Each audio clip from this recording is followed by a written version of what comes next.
Series में आज का मेरा सवाल है जो बहुत ही इंटरेस्टिंग है। डॉक्टर इमरान, आपसे वो सवाल ये है, I have a stubborn child, ज़िद्दी बच्चा है मेरा बहुत, never listens to me, what should I do?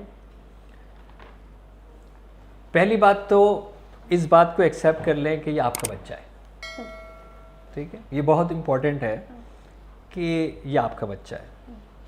तो इस बच्चे का जो भी बिहेवियर है, अच्छा अगर ये मुझे एज पता होती तो शायद मैं बहुत ज़्यादा अच्छा फोकस जवाब दे सकता है कि मुझे नहीं पता कि इस बच्चे के कौन से एज के बच्चे की बात हो रही है, क्योंकि 3 साल के बच्चे के टेंट्रम्स कुछ और होते हैं, 7 साल के कुछ और होते हैं, 10 वाले के कुछ और होते हैं, टीनेजर के कुछ और होते हैं। मुझे लगता है 3 से 5 साल तक के बच्चों को तो माँ बाप शायद उसको क्यूट समझ के बर्दाश्त कर भी लेते हैं, ये शायद थोड़ा ज़्यादा बड़ा बच्चा होगा, इससे बड़ा होगा। हाँ ऐसा ही है। तो अगर ये वो वाला बच्चा है जो आप कहते हैं और अब वो आपको जवाब दे रहा है, ज़िद कर रहा है, तो आपने ये नोट किया है कि आपसे जो चीज़ उससे करवाना चाह रहे हैं ये किस हद तक ज़रूरी है, किस हद तक सही है? क्या उस बच्चे का इख्तियार है कि वो आपको ना कह सके, या आपके हाथ में एक रिमोट कंट्रोल है जिस पे आपने कहा प्ले, तो बच्चे को प्ले करना चाहिए, और आप कहें स्टॉप तो बच्चे को स्टॉप करना चाहिए।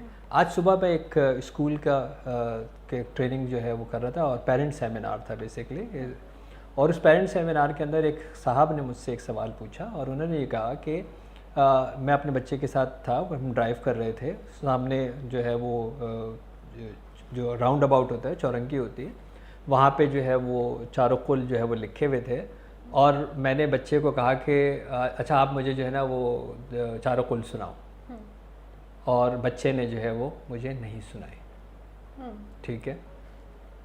फिर उन्होंने ये कहा कि मैंने उस बच्चे को ये कहा कि अच्छा मुझे ऐसा करो कि रात को सोने की दुआ सुनाओ। तो उसने कहा ये कोई सोने का टाइम थोड़ी है, जब सोने का टाइम होगा तो मुझे याद आ जाएगी। फिर मैंने उसको कहा कि फिर उसके बाद उसने कहा कि अच्छा मुझे खाना खाने की शुरू करने की दुआ बताओ। उसने कहा जी हम खाना थोड़ी खा रहे हैं इस वक्त, जब खाना खाएंगे तो मुझे वो दुआ याद आ जाएगी। फिर मैंने उनको ये कहा, ये उन्हीं के मैं एग्जैक्टली सवाल बता रहा हूँ आपको, फिर उन्होंने ये कहा कि जब मैंने बच्चे से कहा कि अच्छा तसव्वुर करो, जस्ट इमेजिन कि ये खाने का टाइम है और अभी खाने का टाइम शुरू हो रहा है, तो अब आप जो है वो बताओ कि क्या दुआ होगी, और बच्चे ने फर फर फर फर दुआ बता दी। आपको पैटर्न भी पता लग गया, ठीक है। अच्छा पहले मैंने ये बात कही, मैंने कहा क्या ये बच्चे के लिए लाजिम है दुनिया और आखिरत के कानून दोनों में कि जब आप उससे कहें कि चारों कुल सुनाओ और उसको सुनाना चाहे आप गाड़ी में बैठे हुए, कह रहे ऐसा तो नहीं है। अगर बच्चे ने मना कर दिया और आपको नहीं उस वक्त सुना रहा, तो क्या बच्चे ने बदतमीज़ी की? ऐसा तो नहीं है, क्योंकि बाकी 2 चीज़ें आपने पूछी उसने आपको बता दी। अगर आप थोड़े से स्मार्ट होते और आप ये कहते हैं कि बेटा फ़र्ज़ करो कि हाँ भाई नमाज शुरू हो रही है और नमाज के अंदर हमें कुल पढ़ना है, तो कुल सुना दो, बच्चा यूँ सुना देता आपको। ऐसा ही है ना, बच्चा आपको पैटर्न बता रहा है कि हर चीज़ का एक वक्त होता है, राइट, हर चीज़ का एक वक्त होता है। खाने के वक्त खाने की दुआ होती है, सोने के वक्त सोने की दुआ होती है। अब ये तो ज़रूरी नहीं है ना कि एक बच्चा गाड़ी में बैठा हुआ है, वो बाहर चीज़ें भी देख रहा है, आप कह रहे हैं नहीं ऐसा करो पहले कुल सुनाओ। भाई सुनाते तो बहुत अच्छी बात है, नहीं सुनाता तो कोई गलत नहीं करता। तो जब हम अपने बच्चों को इस तरह की एक्सपेक्टेशन करना शुरू कर देते हैं ना कि जो हमने कहा है बस वो अभी करो, मैंने कहा बैठ जाओ, बैठना चाहिए उसको। भाई चलता फिरता हिलता जुलता बच्चा है, उसके लिए बैठना बीमारी है। उस बच्चे को हिलना जुलना चाहिए, उस बच्चे को चलते रहना चाहिए।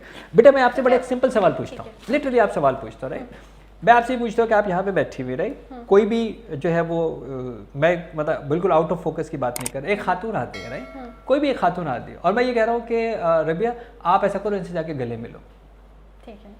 ये भी हो सकता है मुझे मना ही कर दो, बिल्कुल, मैं मतलब उनको जानती नहीं कौन है, मैं कैसे गले मिलूं, या मेरा नहीं कर रहा दिल मन करने का। ये भी तो सकता है कि आंटी में से इतनी दूर से पहली बदबू आ रही हो तो मैं मिलने के लिए तैयार नहीं हूँ, मैं ऐसे मूड में नहीं हूँ कि गले में, यानी इसका मतलब इख्तियार है ना आपके पास, राइट। अच्छा ये काम हम अपने बच्चों पे क्यों अप्लाई करते हैं? जाओ आंटी को हक करो, जाओ अंकल को गले मिलो, जाओ उनसे हाथ मिलाओ, करते हैं ना? क्यों? बच्चा एक शख्सियत रखता है, बच्चा एक इख्तियार रखता है, बच्चे को एक स्पेस रिक्वायर्ड है, बच्चा मना नहीं कर सकता है। ये सही है कि आप आदाब उसको सिखाएं कि बेटा अस्सलाम वालेकुम, कोई आता है तो हमें अस्सलाम वालेकुम कहना चाहिए, बच्चे ने अस्सलाम वालेकुम कहा। ये ज़रूरी है कि वो सारे वो काम करे जो मैं कह रहा हूँ? तो हम अपने उसमें बच्चों प्यार की को कोई हद होनी चाहिए ना जो हम बच्चों को दें, क्योंकि बच्चे तो इतनी अच्छी तरह से सोच नहीं सकते, तो उस प्यार की हद क्या हो कि वो बदतमीज़ ना हो जाए। बेटा अगर हम हद से ज़्यादा ज़िद पे खुद उतर आए, सही। मैंने ऑनेस्टली मैंने देखा है कि जिनके बच्चे ज़िद्दी होते हैं उन दोनों माँ बाप में से कोई एक ज़िद्दी होता है। सही।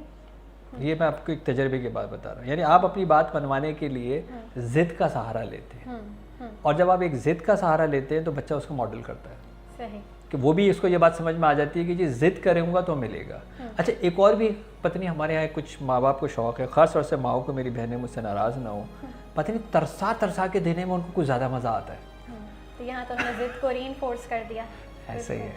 तो आपने इसका मतलब है कि ये एक बिहेवियर को एक रीइंफोर्स किया है कि जब तक मैं उसको 2 4 5 दफ़ा वो ज़िद करेगा तब मैं जाके दूंगा, और अगर मैं फ़ौरन ही जो है वो दे दूंगा, राइट, तो इसका मतलब ये बिगड़ जाएगा।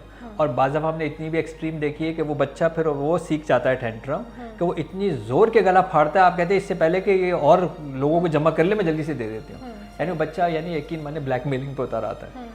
और वो वही बिहेवियर है जो आपका उसने, जैसे अभी आपने कहा कि वो रीइंफोर्स किया उसने। तो वेरी वेरी इंपॉर्टेंट कि आप भी बच्चे को जो रिक्वायरमेंट है, जो आपकी डिमांड है, उसमें आप देखें कि कहीं इसमें ज़िद का पहलू तो नहीं आ गया जिसको वो मॉडल कर रहा है। सही। ठीक है डॉक्टर इमरान, आपकी बात से एक तो मैंने ये सीखा कि बच्चे कॉपी करते हैं, तो आप जो बच्चों से करवाना चाहते हैं पहले तो आप वो खुद कीजिए एज पेरेंट्स, और दूसरी चीज़ ये कि जो आप बच्चों से करवाना चाहते हैं आप उसी चीज़ को बढ़ावा दीजिए, और दूसरी चीज़ों पे उनको कम वो कीजिए, मतलब उनके नेगेटिव बिहेवियर्स को बढ़ावा ना दीजिए अपनी गलतियों से।